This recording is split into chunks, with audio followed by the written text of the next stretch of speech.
Hey, I was just wondering if you plan to review MIB, asked a long-suffering subscriber, and I suddenly felt like I was back at school being asked if I planned on doing my maths homework when I already had one eye on my PlayStation, which should not be the reaction to reviewing what should be a fun little time waster.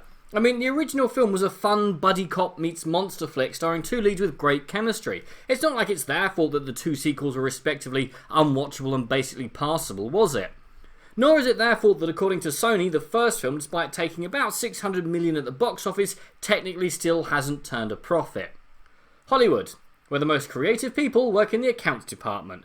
Anyway, for those of you who need a refresher, the Men in Black films feature a secret, unaccountable agency who keep the aliens living among us secret. Their films always feature an all-powerful MacGuffin, which has the power to defeat a seemingly all-powerful alien who has an allergy to weapons, armour, or anything that might give them an edge in combat against some sharp-suited squishy humans.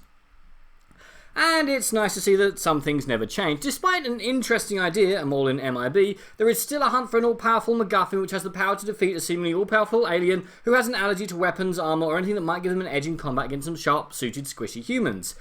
Which is the first on a very long list of deployments that this film heaps upon its audience. Yes, Thor and Valkyrie still have good chemistry together, but they're so rarely together. They're either with other MIB or an irritating little CGI thing who I'm convinced exists purely to sell toys. Hell, this film's so bland that when I checked Wikipedia, it wasn't for production notes, director, budget. It was in the hope that someone could tell me what in the name of Zool was going on. There was a whole 15-20 minute segment featuring the worst use of Rebecca Ferguson I've ever seen that could have been safely left on the cutting room floor.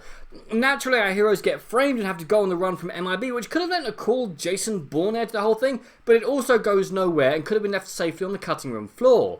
What else? Well, I hesitate to say that the action scenes sucked because I'm not entirely sure this film had action sequences.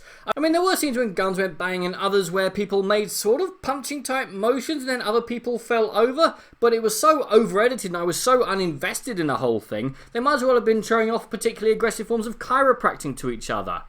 And all together now, the best bits were in the trailer.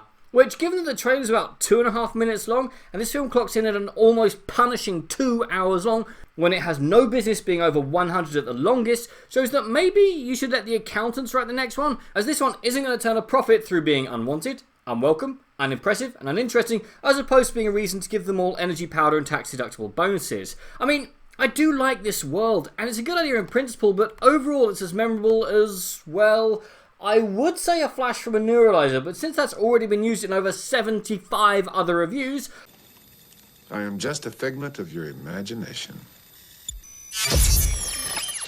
I'll just say it's a bland, dull, pointless remake from a company desperately throwing all its franchises with the slightest hint of name recognition at the walls, and just leave it at that. In other words, skip this, go see Godzilla. I'll catch you next time, and what's your favourite buddy cop movie? Comment below, let me know. I'm Daniel, it's been a dunking. If you enjoyed this video, please like, share, and subscribe.